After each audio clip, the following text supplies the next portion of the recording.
Today I'm going to do the next video in my series, my top 3 favorite Bibles from the major translations that I read from. And today we are featuring the NIV. So I went back and forth a little bit with these Bibles. I had a couple that I was considering and kind of, going between to see which ones I would put in the video, but I came down to these 3. So this is the Thin Line, NIV Thin Line Premier. And this one is in the coral goatskin cover. It has a nice floral design on the spine. Very cute and girly, so I really like this one. It's an easy to carry smaller Bible. Love the page edges as well with the floral design there. So super cute NIV. I like this one because obviously it's attractive, but I also like the translation, the boldness of the font, the comfort print, and I like the size of it as it's compact and easy to carry with me on the go. The only thing I would change about this is I wish they would do this same arrangement, like the cover and everything, in the large print Thin Line. Because the font does read a little bit small. I think it's a 8.5 or 9. I'll make sure I put the full review link in the description, so if you want to check it out, I'll have all that information there. But it does read a little bit small. It's not hard for me to read at this point, but it's definitely not a large print Bible, which I tend to gravitate to. So that's literally the only downfall of this Bible. Otherwise, it's super cute and perfect to take on the go. So I love that one. Now, the next 2 ended up being study Bibles, and I do tend to gravitate towards these NIV study Bibles when I want a study Bible. In the season that I'm in right now in my life, I've really been tending to choose text-only Bibles. It's nothing against study Bibles. I love study Bibles, and I don't really even know why. It's just kind of what I've been gravitating to. So I've been using more of those lately. But when I do want a study Bible, I find myself turning to these.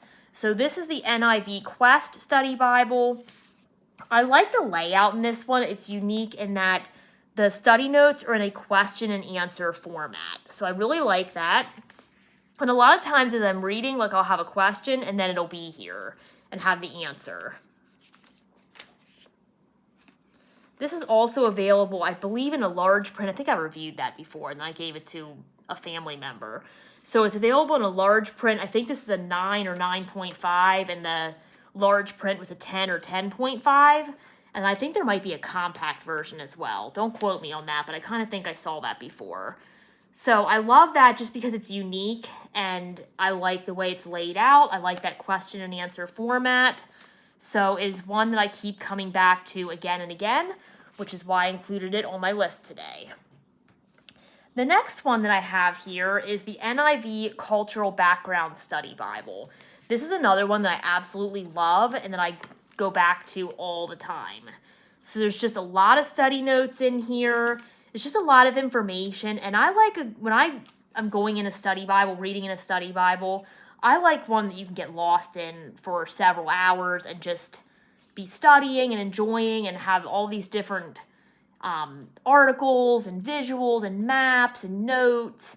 And just a good Bible you can get lost in. I love that, and this is one of those Bibles.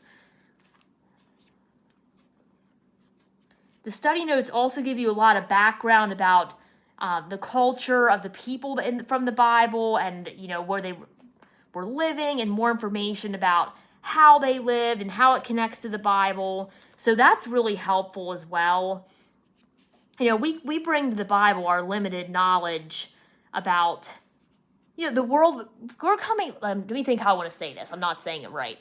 We're coming to the Bible a lot of times, at least I am, from the perspective of, how I'm living and what I'm used to and my culture and my, background knowledge, and not necessarily what the people from the Bible were living in at that time or going through. It's a lot different, is what I'm trying to say. So it's good to have these notes, these cultural background notes, to help you understand a little bit more about the culture of the people that were living in the Bible, and that, that's the people that were writing the actual Bible are living in this time and culture. So it's a good thing to understand. I really hope that made sense. That was I kind of went about that in a weird way of explaining it, but hopefully you understand. So that's why I really like this one, and it is one that I keep coming back to again and again. So that's why I included it today. Honestly, these two study Bibles are probably ones that I use the most out of my study Bibles, although I do have others that I love in different translations as well. You know, of course, the ESV study Bible, CSB study Bible, the NIV study Bible, which is another one I considered including today because that's another good one. So those are all great. I'm trying to think what other study Bibles I've used recently. I've used the Jeremiah study Bible, David Jeremiah's study Bible. The NIV application Bible is one that I really was thinking about putting in this video today. That's a newer release, so I haven't used it as much as I have these, but it's a really great Bible as well. So anyway, I'm sure there's other study Bibles that I'm missing, but that's the ones I can think of off the top of my head. If I could speak, that would be great. So here we have the NIV Cultural Background Study Bible, the NIV Quest Study Bible, and the NIV Thin Line. So those would be my favorites for now. There's, I'm sure, others that I've missed, but those are the ones I'm gravitating to the most lately and that I am loving. So I would love to hear if you like the NIV, which Bibles you're using, whether it's one of these or a different one that I didn't mention today.